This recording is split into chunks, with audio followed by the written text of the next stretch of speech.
Heidi here from Rain Country. God is good all the time, and I'm here for another Monday This and That video. And for those of you who are new, this is just a weekly vlog that I do where I cover many different topics, oftentimes answering questions that may have come in the last week, giving you updates on projects I have going on, and so much more. So let's start with that first topic, and that's about the failures and joys. And it's mostly right now about gardening, but I'm going to be doing a separate video just on this. And it's really about learning how to focus on the good things that happen, because every year, every garden season, it doesn't matter if it's something that I have grown for many years and always get an abundance of and does beautiful. There's always going to be that one year where that thing or something else just does not do well at all. As we experience different changes going on out there. Like for us, our weather is every season, every garden season, our weather is getting colder, colder, and colder. Then we'll suddenly have some hot out of nowhere. Like right now, this whole past week, the weather's been over 100 degrees, which is not common for our cool, wet climate. And so after all this very, very cold, now suddenly it's hot, and some of the plants are not liking it. But because of the extended cold, there's a lot of things that normally do great for us, that like zucchini, for example, that are just very, very far behind. So right here, this is only the second full-size zucchini I've got, and my zucchini typically gets much bigger than this. And I do have more out there, and they are starting to do pretty well now. But that is just crazy, when by now I'm usually done putting up zucchini and I'm to the point where I'm starting to give away my excess.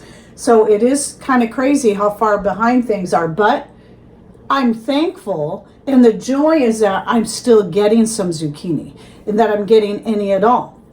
My corn, same thing. Even though glass gem corn is one of the ones that does best for us, I am only just now starting to get flowers, and my stalks and my plants are not very big. I think the biggest one right now is this tall. The rest of them are much shorter than that. However, even though my beans were also behind, and my snow peas, this is just a little bit I harvested this morning of my beans and my snow peas, and they're doing great. I already have over 3 gallons of green beans bagged up, because I decided this year I'm just going to freeze them up until I'm ready just to can a whole bunch at once, just bam, bam, bam, and knock them all out. And my tomatoes are doing amazing, much better than last year. You know, last year was a struggle because of the cold, but because we insulated our greenhouse better, no problem with the tomatoes this year. I'm getting some pumpkin, which last year I don't think I got any pumpkin, or I got one. It was really lame, but this year it looks like I'm going to get quite a few. And another example is, even though my licorice that I've tried to grow it several times, and I finally got a plant that made it through a couple of winters, this year it didn't come back at all. And it's not that important to me, but you know what? I can find the joy in the fact that I got 2 things finally to grow for me for the first time this year. And that was the mullein, because I got the seeds from someone local who had brought her plants over from the eastern side of the state, which is far, very almost opposite in climate. And because her plants then became acclimatized to this area, I was able to get seed from those and then plant those, and got a lot of great mullein plants. So next year I should be able to get flowers off them. And the other one was the arnica. Finally got some arnica. I planted several seeds, had a whole bunch of little seedlings. 3 of them survived. 1 so far is flowering. That means I can save the seeds from those and start new plants next year that should do even better for me, and then I should be able to get quite a few, because they're going to be climatized. So even though it's taken me a few years on the arnica, I'm finally getting some, and that to me is far more important than the licorice, because to purchase arnica flowers, even though in some places they just grow wild and can take over whole fields, especially up in the mountains, they are still very expensive. They are the most expensive dried herb I've ever had to buy. And I use the arnica. It's something that goes in my joint and muscle rub. And so that one is important to me because it is excellent at helping to heal bruises and relax muscles and ease muscle soreness and joint soreness, and it even helps to heal up sprains and tears, as does comfrey. So I like to combine them together. So this was a very joyful thing. So despite some of the things that are either way behind or not producing as well as they should, I'm getting some arnica seed, so I should be able to do good after this point, just like with the mullein. With that in mind, let's talk a little bit about the beans I just picked a little bit ago. And so I've got some purples and some scarlet and sunset runner beans in here, plus a few black coats in there. And then on this side are some of my snow peas. And the snow peas, surprisingly, though they love the cold, they are way behind this year too. But there was a few other factors, such as chickens getting into the area when I thought I had it completely blocked off, and digging up all my little pea plants when they first started growing, so having to start all over. But anyway, this year, though I will be canning up a lot of green beans, I'm also dehydrating some. Again, I haven't done this in a few years, but I do like using the dehydrated ones for adding to soups. And so this is what I have so far. I'm probably only going to fill up this pint jar because there's quite a few in here. I would say so far in here there's at least 3 pints. If I had canned these, this would make up 3 pints of canned beans. And once I top it off, I'm thinking that'll be about 4 pints. So that'd be about 2 quarts of fresh beans or canned beans. But green beans are one of our favorite vegetables to have canned up, so I do like putting a lot of that up. I have been dehydrating zucchini. All I'm going to work on this year is to try to fill up 1 pint jar, which I think shouldn't be a problem, seeing as how well my zucchini is starting to take off now. And then I want to make at least 1 batch of the pineapple zucchini. I'm either going to do that or I'm going to do the passion fruit blend zucchini, which I have a video on these that I'll link to down below. I've done black cherry, I've done pineapple, and I've done the passion fruit, and they're all very good. My favorite, I keep going back and forth on, are the passion fruit and the pineapple. So anyway, I'll link to that video down below. I'll also link to, I think the video I did last year on zucchini and its many uses, if you would like to check that out. And but my 2 favorite things now to do with zucchini as far as preserving are the dehydrating and then the pineapple or passion fruit zucchini.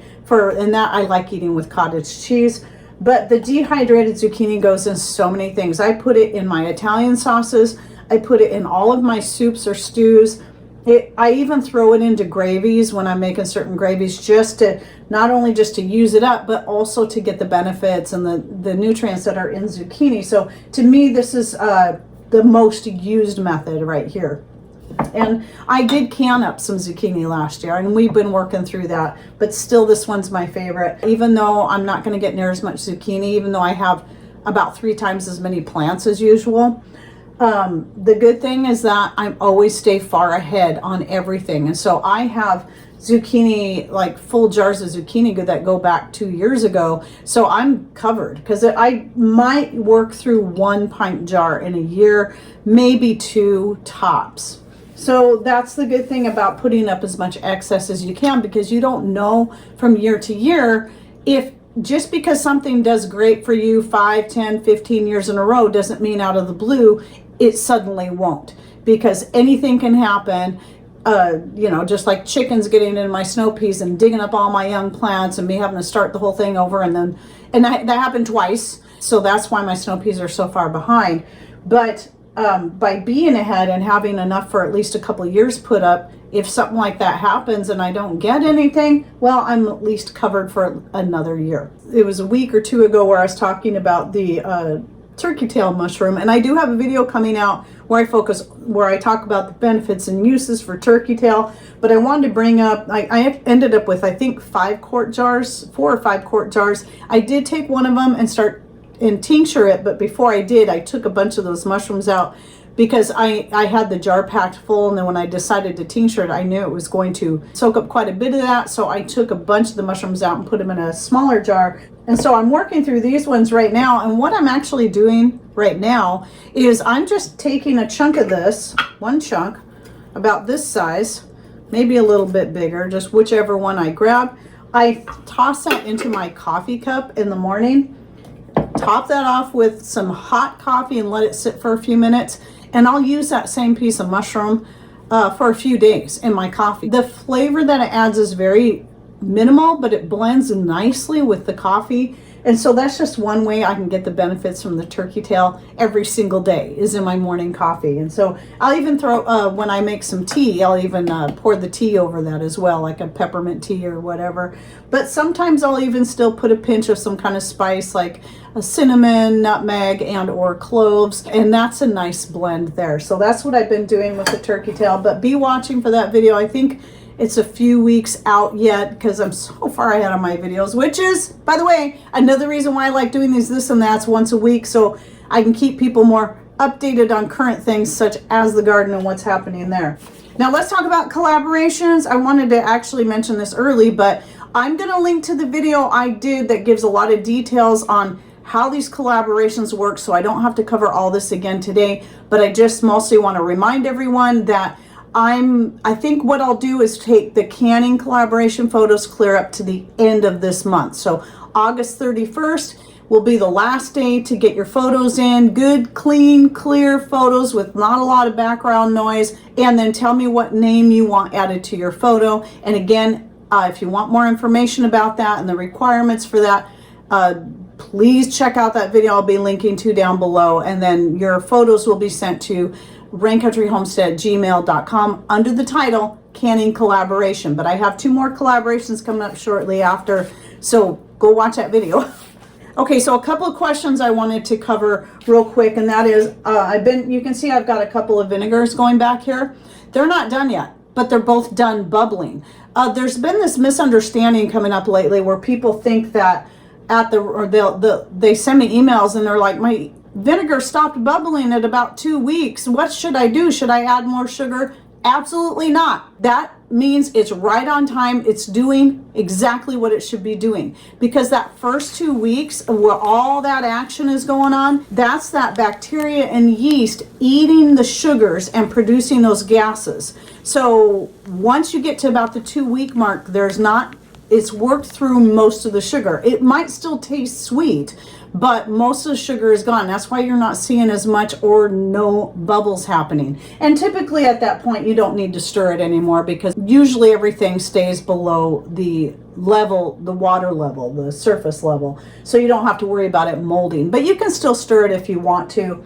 But it still needs at least another 2 weeks with just the cloth over it, because that last 2 weeks is where it's then taking the alcohol, because it first ate through the sugars and it created an alcohol. So if you were to taste it at 2 weeks, it should have an alcohol flavor to it. It might even start taking on a bit of a sour taste, might still taste a little bit sweet, but it will taste mostly like alcohol. So the last 2 weeks with the cloth cover over it, that oxygen exposure at that point especially is very important for you to get the vinegar, because the oxygen is what causes the alcohol to be converted to acetic acid, which is then your vinegar, and it needs 2 weeks. And that means you should be able to do something similar if you have some wine. Maybe it's just doesn't have a great flavor. Maybe it's already kind of started to turn to vinegar because somehow it got oxygen exposure, or you just don't like the wine, or you don't drink.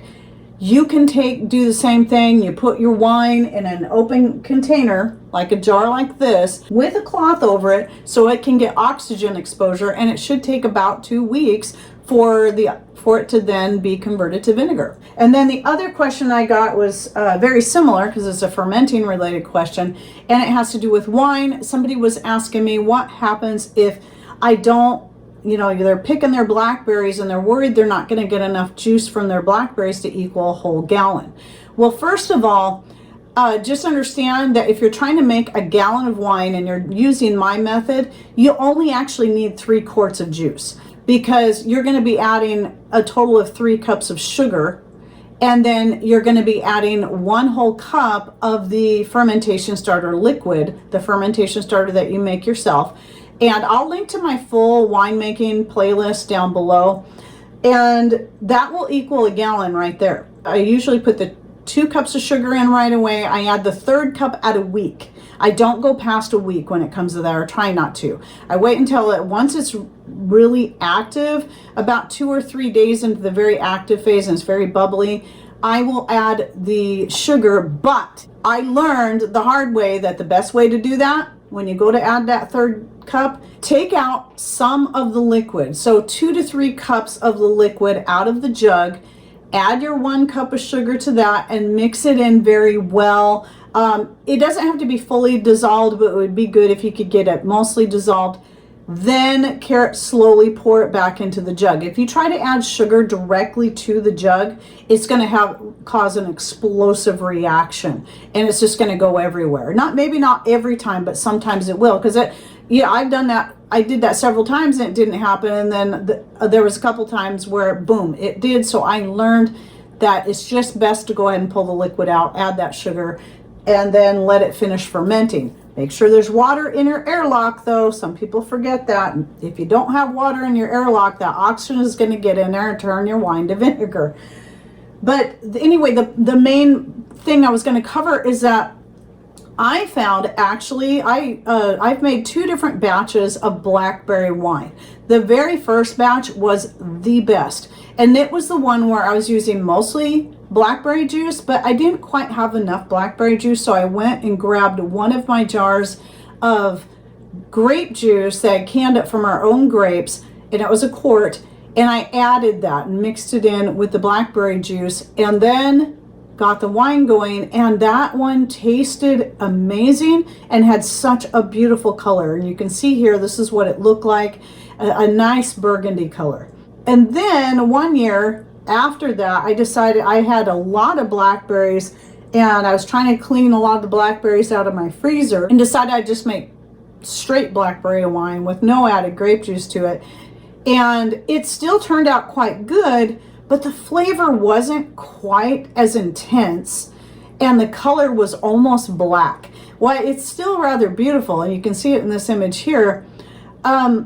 It's just so black you can hardly see that burgundy color. And there was something about adding that grape juice that seemed to actually bring out the flavor of the blackberries better than the straight blackberry juice. So just know, if you don't have enough of whatever juice that you're trying to get from your different fruits, just add some more of any other juice, whether it be something else that you grow. Apples, you can press out your apples and to make a juice out of those and add that. Apple and especially white grape are the 2 best ones for blending, because their flavor is typically so mild that it's actually going to help the flavor of whatever fruit you're turning to wine rather than cover it up. And so those are the 2 I recommend the most, but you can blend it with anything. You can do, especially if it's several berries, currants, blackberries, raspberries, strawberries, you can just blend them all together, make a juice out of that,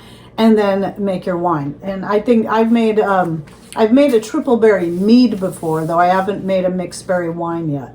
Oh, and a quick teaser, I did successfully make some homemade, I used to make ravioli years ago. I haven't done it in so long, but it used to be something I try to do at least a couple of times a year. It's kind of a long process, and I haven't done it in years. And I came up with a gluten-free pasta recipe specifically for making the ravioli and tried it out, and it turned out. So I just did a trial run. So now I know one of the dinners we have here with our friends that are gluten-free, I'm going to be making them some gluten-free ravioli, and I'll be doing a video on that. And the video will be just a basic ravioli video on how to make it, but giving you both options, the gluten-free as well as the non-gluten-free option. So be watching for that to come down the road. I'm pretty excited about this one. So I hope you enjoy my this and that for the week, and please do not forget to check out the video links I'll be putting in the description box down below by clicking on more or show more somewhere down here below the screen. You'll find that, and just click on that. It'll open it up and you can find all the links and so on that I'm putting in there. And thanks for watching. Take care and God bless.